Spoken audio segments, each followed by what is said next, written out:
The views and opinions expressed on the following program are those of the host and guests and do not necessarily represent those of any organization, including One Generation Away.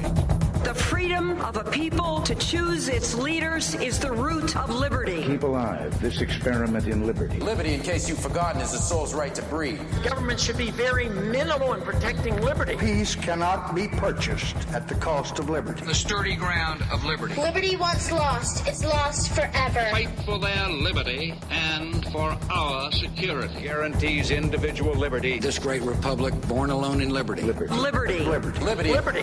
Liberty. Liberty. Liberty. Just how much do you want liberty?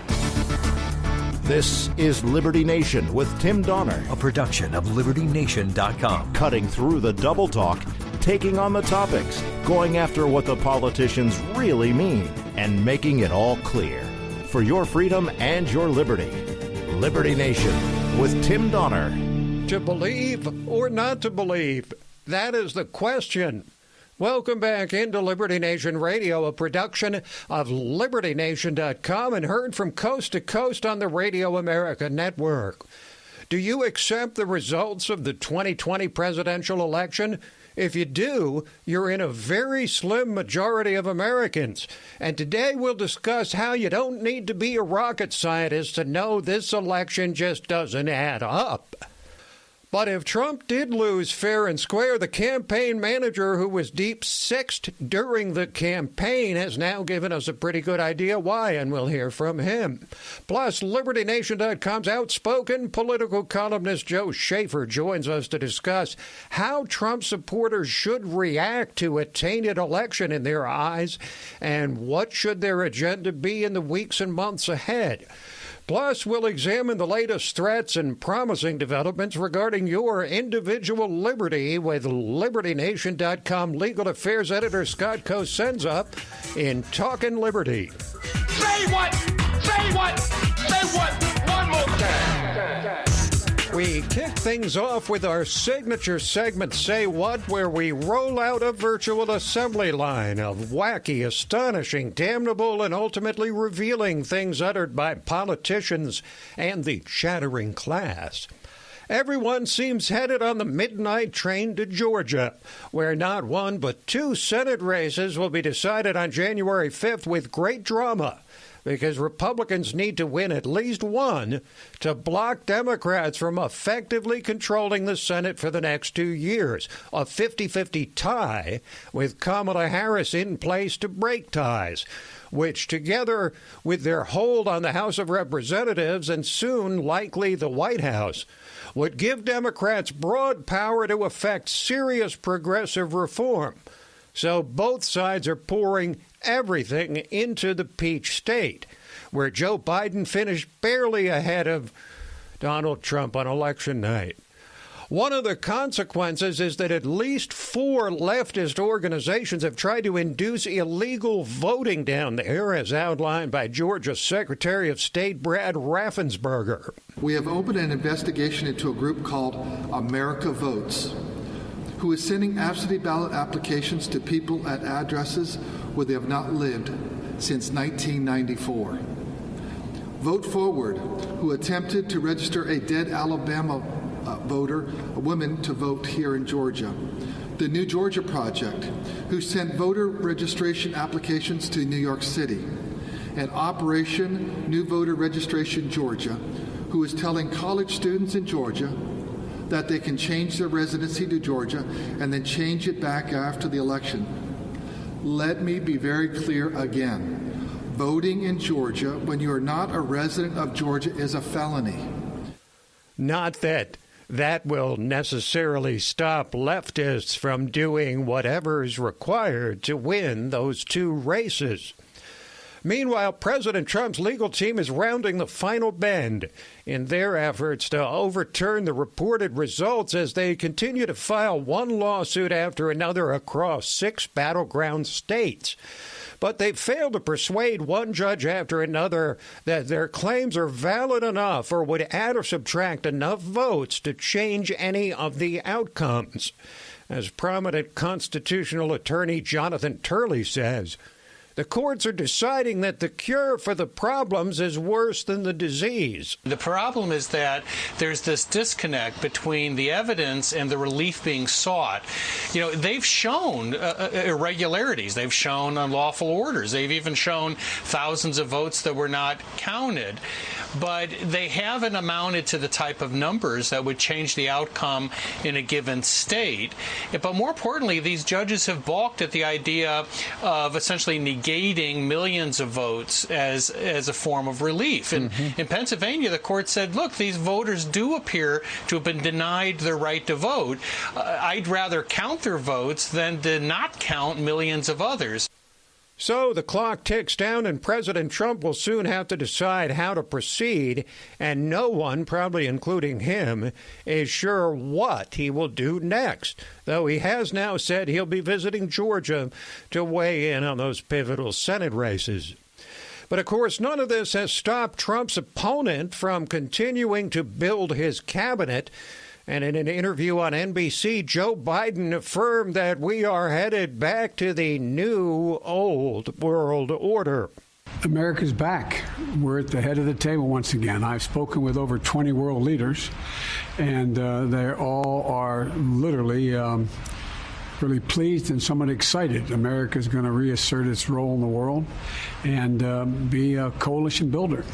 This lineup, those you've selected so far, a lot of familiar faces among them. What do you say to those who are wondering if you're trying to create a third Obama term?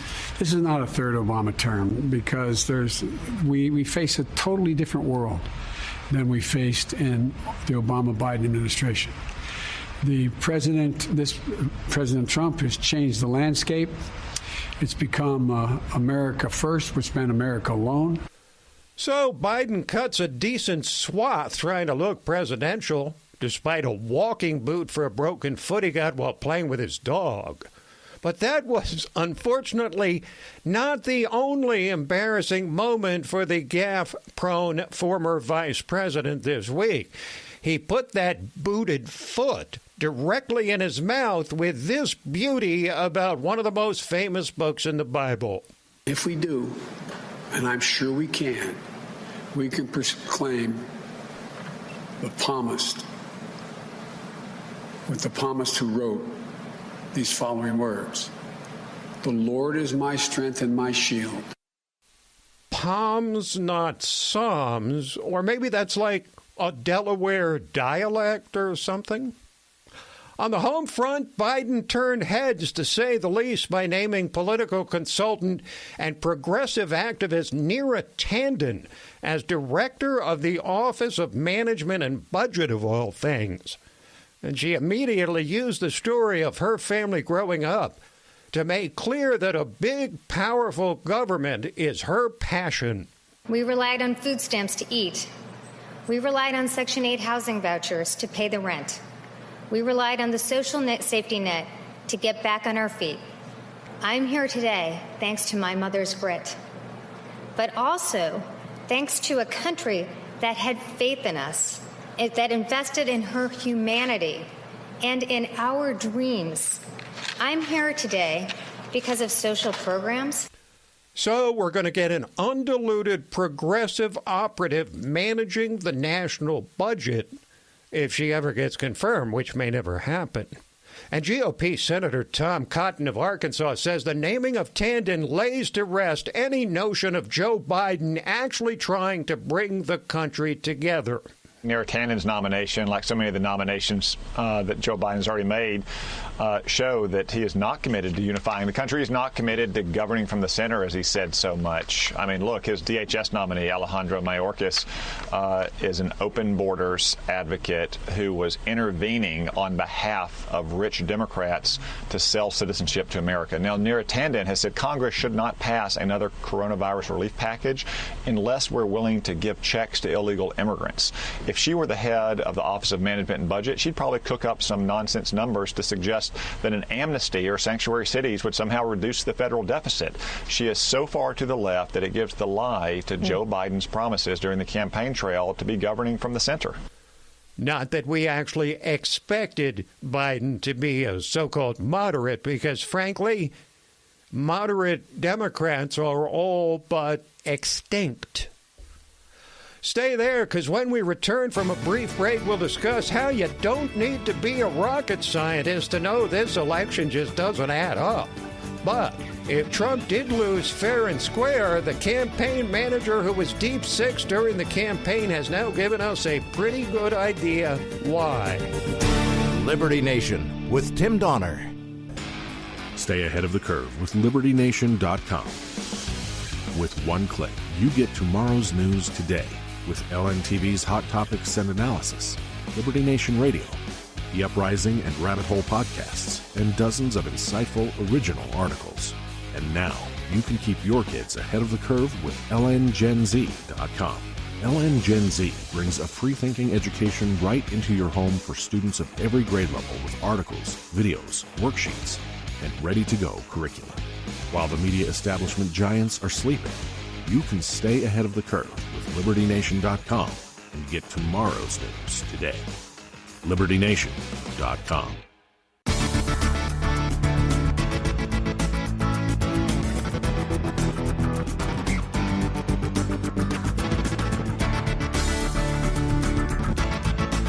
We believe that all men are entitled to blessings of liberty. This is Liberty Nation with Tim Donner. To believe or not to believe, election 2020. Now, facts are famously stubborn things, but when you hear the term objective data, be careful how you process what comes next. Numbers and metrics can only be considered data or facts if they rest on a foundation of mathematical certainty.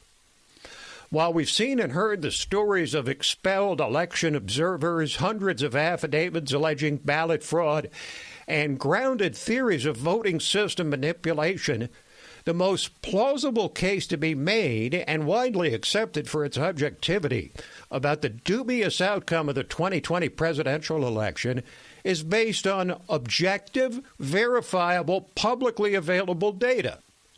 The saga of election night 2020 will be told for many years to come.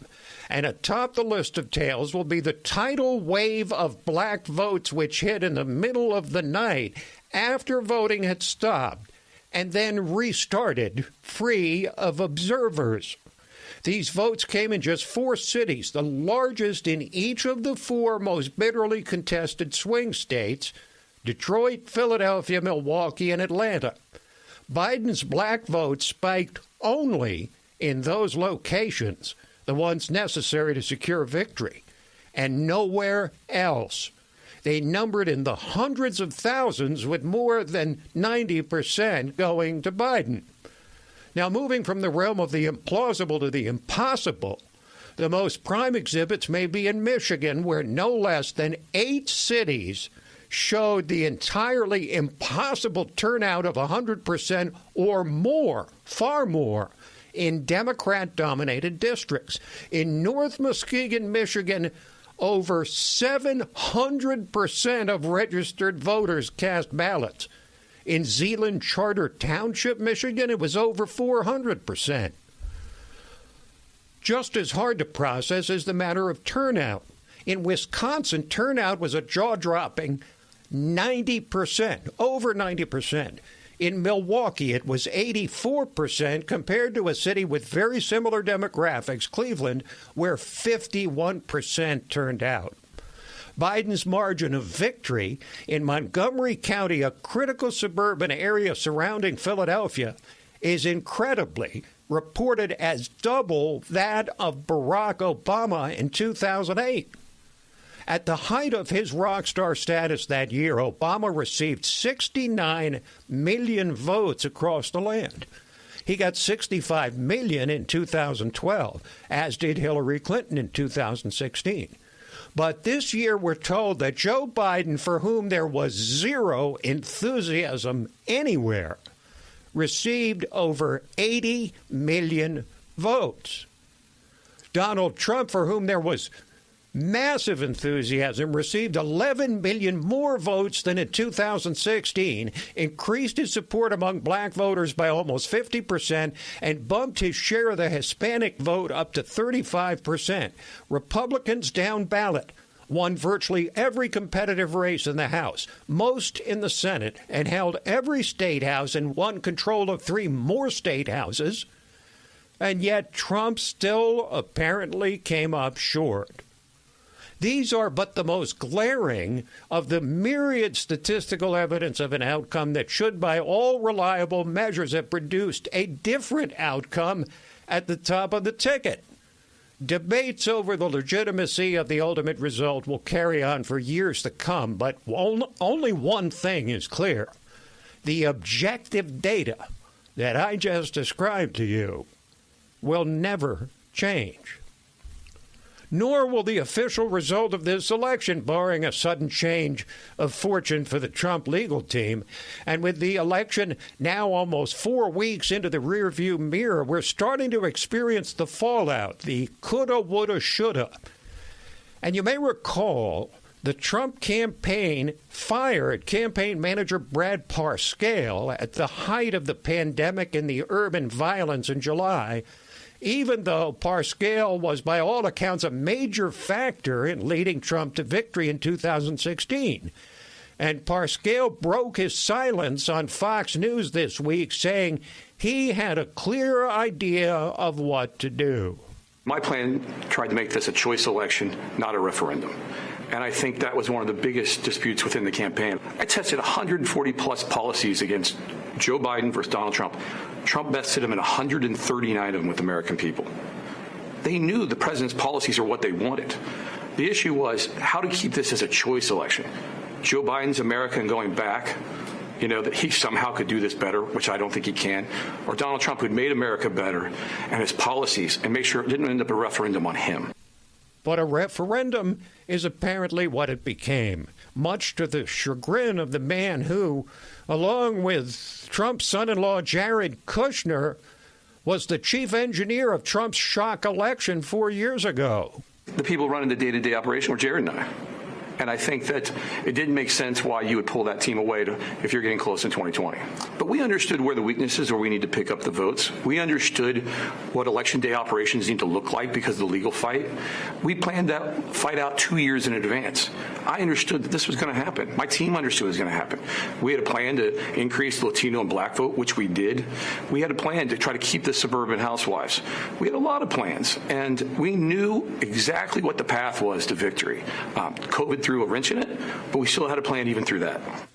But under pressure because of Trump's sinking poll numbers during the summer of despair, Brad Parscale was denied the chance to repeat his success of 4 years earlier, and the reins were handed over to a new top brass. They paused. They didn't know my plan. They didn't know to execute it or not, and they started to diverge away from it, and they started to test it. Should we use data like this? Should we buy TV like this? Should we run this? Should we do this? Should we even work with the RNC, which I think were crucial mistakes. Crucial enough, perhaps, to cost Trump the election. They say victory has many fathers, while defeat is an orphan. No one wants to take the blame. But rest assured, fingers of blame will be pointed in every different direction by the GOP in the weeks and months ahead, just as they were by Democrats after Hillary Clinton's legendary defeat in 2016. Quick break, and then we're back to discuss how the great mass of Trump voters who don't buy the election result are supposed to react and behave in the weeks and months ahead. Liberty Nation with Tim Donner.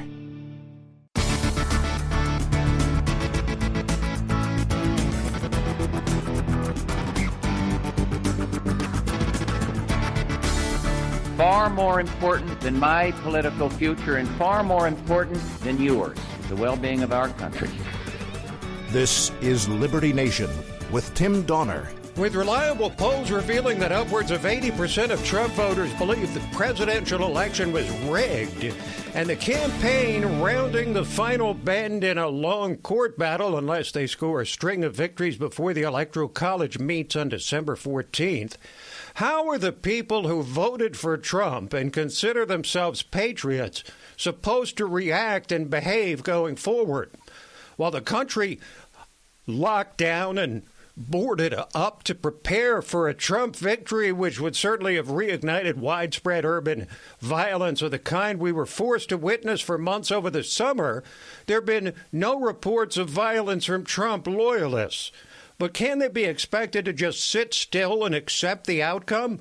Joining us to consider this thorny question is our old friend and outspoken political columnist for LibertyNation.com, Joe Schaeffer. Welcome back, Joe. No, thanks for having me, Tim. Well, it's a pleasure as always. So, Trump loyalists have proven that, unlike the left, they won't resort to violence to express their outrage at what the great majority of them believe was an illegitimate outcome. But how should they react? How should they react? And what should it lead them to do going forward? Well, obviously, violence is a no-go, and Trump supporters are smart enough to realize that. You're just giving ammunition to the enemy by doing that. But I will stress it is of vital importance that no matter how this plays out, worst case scenario, Biden gets in the White House, Trump supporters should not accept the results of this election. That is important.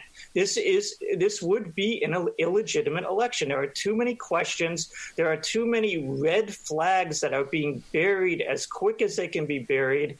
This calls into question all of our institutions if we allow this to go on. And it is just part one of a larger phase. I've written a series of articles this week about really the tyranny that is being imposed on this country. We've been told a series of lies since Jeffrey Epstein supposedly killed himself in August 2019. The American people have had one big lie shoved down their throats after another. We've had these harsh coronavirus lockdowns where when our elites go out and play. You can't go to an outdoor restaurant. They will vote. And then the next day, they'll go to an outdoor restaurant.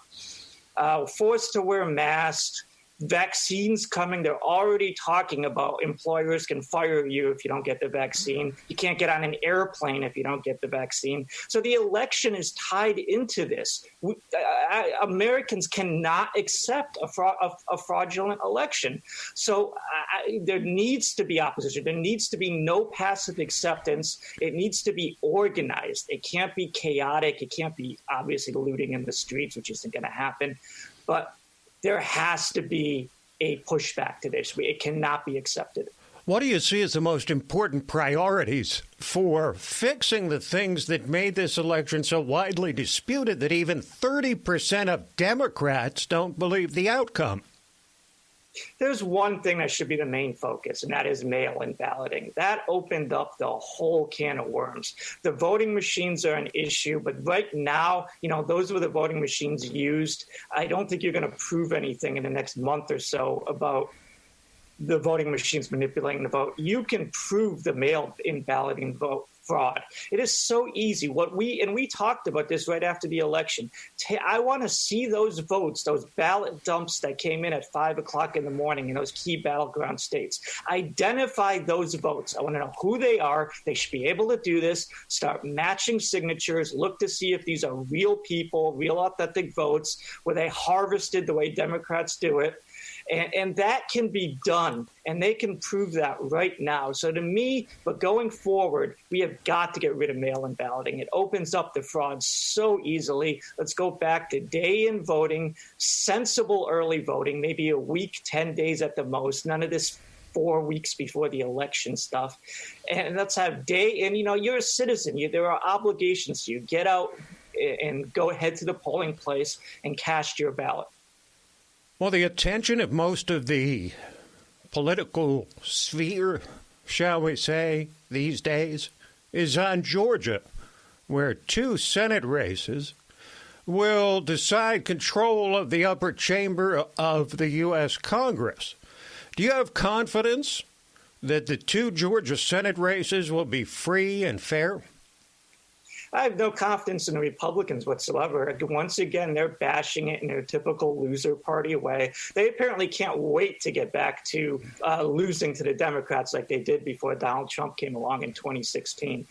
Brian Kemp seems to be the poster boy for the phony Republican. You remember his campaign ads with the pickup truck, and he was going to round up illegal aliens. Well, now he's showing his true colors. He's an establishment guy. What they don't understand is the Republican Party is the America First Party now. It is not their party, and people are loyal to the America First cause, not the Republican establishment. Well, we now hear Joe Biden repeating his mantra about unifying the nation, Joe. It sounds nice, but is it even possible? After 4 years of unrelenting and scurrilous attacks on Trump by the political and media elites? It's not possible when you're a fraudulent president, and I will never accept this man being president. He ran the worst campaign I have personally experienced in my lifetime, and my memory goes back to Reagan Carter in 1980. He was worse than Bob Dole, which to me was always the template to me, the old guy. It's like, it's my turn, let me run, and then he loses. That's what Joe Biden seemed to me. And we're supposed to believe he got 80 million votes, outperformed Barack Obama, with blacks outperformed Barack Obama. It's just not believable in any way. And we've seen very strong allegations that I believe easily can be proven of fraud. How is he going to unite the country when half the country believes he's illegitimate? And they're right to believe that. We're seeing him being very low key now because he knows, they just want to sneak him in there. They know that they don't want to poke the bear now. Americans are very suspicious, and they're counting on us just passively accepting this as a fait accompli. And as long as the American people don't do that, I think we'll be okay. Even if he got in there, the outrage would be so strong, he is not going to be allowed to do the things he wants to do. Joe, you wrote an excellent piece on LibertyNation.com about globalism returning under Joe Biden after 4 years of an America First foreign policy under Trump.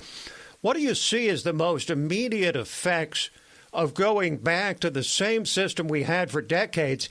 And is the Trump brand of nationalism likely to resonate again in future campaigns?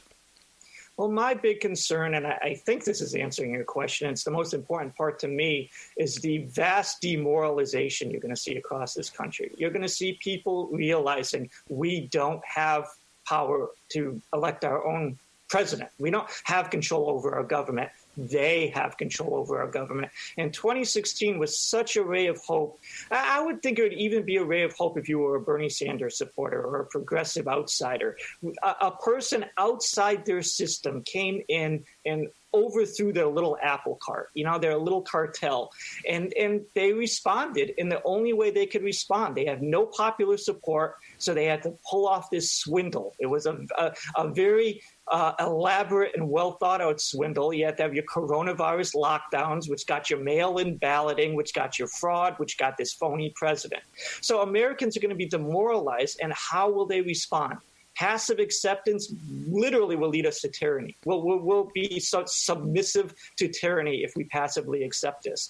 So to me, globalism, military adventurism, it's all wrapped up in that. It's about us not calling the shots. It's the elites who have their own agenda calling the shots. And that would be disastrous to the American psyche. Joe, many thanks for jumping on board again. Appreciate it. Thank you. Joe Schaeffer, political columnist for LibertyNation.com. We'll take a quick break, then come back with Talkin' Liberty. Liberty Nation with Tim Donner. Stay ahead of the curve with LibertyNation.com.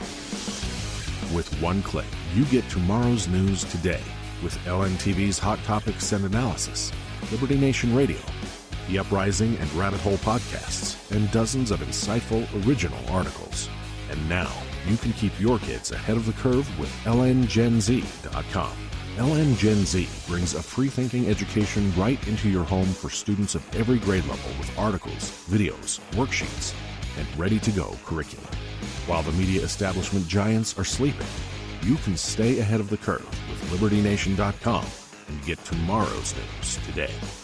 LibertyNation.com.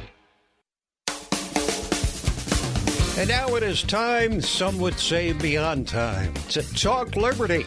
That's why we call this segment Talkin' Liberty. It's when we welcome back in our regular contributor, constitutional lawyer, LibertyNation.com legal affairs editor, but more than that, the man who we have dubbed our guardian of individual liberty, Scott Cosenza. Hello, Scott. Hello, Tim. Thank you so much. You're so welcome. So the Supreme Court of the United States hears arguments on whether a unanimous jury ruling applies retroactively. What's this about? Well, last year it was a 6-3 case, I think, written by Justice Gorsuch called Ramos. And in that case, the court ruled that serious sentences especially require unanimous jury verdicts if it is a jury, which is to say that non-unanimous jury verdicts are impermissible for life sentences, for instance. This was a practice done in the Deep South in a way that they could have blacks on juries, basically, yet still convict them in a racist manner. And that's kind of a non-disputed genesis of the practice. Now, the question becomes, because of its racist genesis, does that mean that it's, a racist practice today or impermissible today? And it was ruled that it was impermissible. Then the question becomes, Tim, well, what about the people who are already serving time and have convictions due to non-unanimous verdicts? Are they entitled to have those cases thrown out or reheard? And that's what this case called Edwards v. Vinoy concerns. And it seems like by the questioning, the judges are inclined to rule that people who were convicted by non-unanimous juries will be able to have their cases retried and their sentences thrown out. Let's move on to New York City and D.C., where city councils have passed bans on cashless businesses. Yes, if you think that perhaps during the pandemic or as a result of it, you might want to have no cash handling because of the potential for contagions, well, you're not allowed to do that. This is one of these sort of white knight measures that people get to proclaim they're the sort of like the champions and heroes of the downtrodden who may not have access to cashless payments. But it basically becomes a sop to people who just want to go ahead and keep paying cash. In fact, I think both in D.C. and New York, various politicians talked about old people who have access to electronic means of payment, but they just prefer to use cash because it's their tried and true. The sad thing is, though, Tim, for the business owners who have to suffer the consequences of paying people to deal with that cash on site, managing the risk of theft and serious crimes that come along with the possession and transfer of that cash, and of course paying for somebody to deal with it. One of the critics, restaurant owner, said he pays a manager 20 hours a week to deal with their cash, from the counting to the management of it and transporting it. And it's just another imposition, Tim, on a business climate that is hostile in both places, that are going to have to compete in both places to retain who they've got, much less attract new businesses to these cities. Meanwhile, the prosecutors down in Palm Beach County, Florida, just aren't going to give up on Robert Kraft. A Florida masseuse has been ordered to pay $31,573. The precision of that is perplexing. After soliciting Mr. Kraft to commit prostitution. Well, they did give up on Kraft because the courts have ordered them to, Tim, but they're now taking out their justice on the supposed victims of Mr. Kraft. You'll recall Mr. Kraft was arrested and charged with being involved in a conspiracy to engage in prostitution for sex-trafficked victims. That's why these prosecutors, get to stand on their high horse and talk about it. So what's happened is that the sheriff, that state attorney Dave Arenberg and the sheriff William Snyder, what they did, Tim, is they paid investigators to go and get sexual services done at these massage parlors and then videotape others, and was later determined to be an illegal warrant violating the Fourth Amendment rights of all involved, including, by the way, the victims of voyeurism by the Palm Beach County Sheriff's Department who watched females get undressed and be massaged while nude to investigate sex trafficking. And just, Tim, to wrap it up with a bow, what do? They hammer the poor, quote unquote, victims of this crime, right? Because she was involved in the videotaped sex for sale situation, and she's got to pay. Right, the victim of the crime has to pay over $30,000 to the Palm Beach County authorities. It's just, almost every time these things are meted out, Tim, it is the quote unquote victims who are really hit the worst. And if people want to go ahead and make lives better for sex trafficking victims, the thing they need to do is make commercial sex work legal so that they have the full panoply of rights that any other person has to assert their right to be free from abuse, whether it's from customers or law enforcement. Now, one of the most explosive issues surrounding this election and many over the last many years is voter ID laws, and the Fourth Circuit Court of Appeals has upheld the voter ID law in North Carolina. I think this is a very interesting decision, Tim. It comes from a 3-judge panel. One of the judges was an Obama appointee, and the other 2 were Trump appointees. They held unanimously that the North Carolina ID statute is constitutional. And what they ruled was that the lower court judge, the district court judge, had essentially ruled that the racist past history of the North Carolina legislature and voting barriers that they erected doesn't mean that going forward they can't erect anything that might be conceived of as a voting barrier and just have it knocked down because of a history of racism that occurred in previous legislatures. So what the district court judge said basically, well, because North Carolina previously tried all this other racist stuff, I'm not even going to look and see if this thing is racist. I'm basically just going to apply their past history to this current law. And that's what the appeals court said was not okay. You have to look at the law itself and whether it is racist or improperly motivated by racism. And this law was not. Meanwhile, the airlines are having to make a lot of decisions. And with the vaccine coming up, there's talk that you'll be required to have the vaccine and be able to certify it when you get on a plane. But another part of the reform is new rules for service animals. And while you and I, Scott, may like the decision because we're hopeless dog lovers, what about people who have anything other than a dog that they want to travel with, because the airlines are saying dogs only as service animals? Tim, my dreams of flying around the world with my army of alpaca service animals has been scuttled. Well, that's true. And I think I look at this as a pro-business decision. There were cases of small miniature horses and pigs and and birds and snakes and all manner of service animals. And I speak with great sympathy to the afflicted who require or think they need service animals to fly. But also, come on. I mean, the idea that airlines should have to just suffer through any person's, no matter how far out their service animal needs, is a bit ridiculous. So, and airlines are free, Tim, or should be free at least, to go ahead and allow different types of service species at their preference, but they shouldn't be mandated to, I think. And so I think it's probably a good win for liberty in that world. It's okay, stewardess. That's my service snake. Can't say stewardess, Tim. My God. I know. Write your letters to Tim Donner, okay? It's flight attendant, I think, now. Thank you, Scott. That's probably somehow inappropriate, too. I just don't know why yet. You're welcome. Well, most of what you say is inappropriate, but we try to just sort of glide over it or edit it out. Thank you, Scott. Cheers. Thank you. This program, Liberty Nation Radio and LibertyNation.com's own podcast, The Uprising, hosted by Scott, and The Rabbit Hole, Politics and Prose, where past is prologue, with Mark Angelides.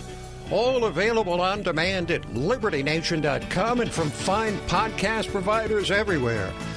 So that is it for this week, but we'll be back at you next week. Same time, same station. Till then, this is Tim Donner saying stand up for liberty.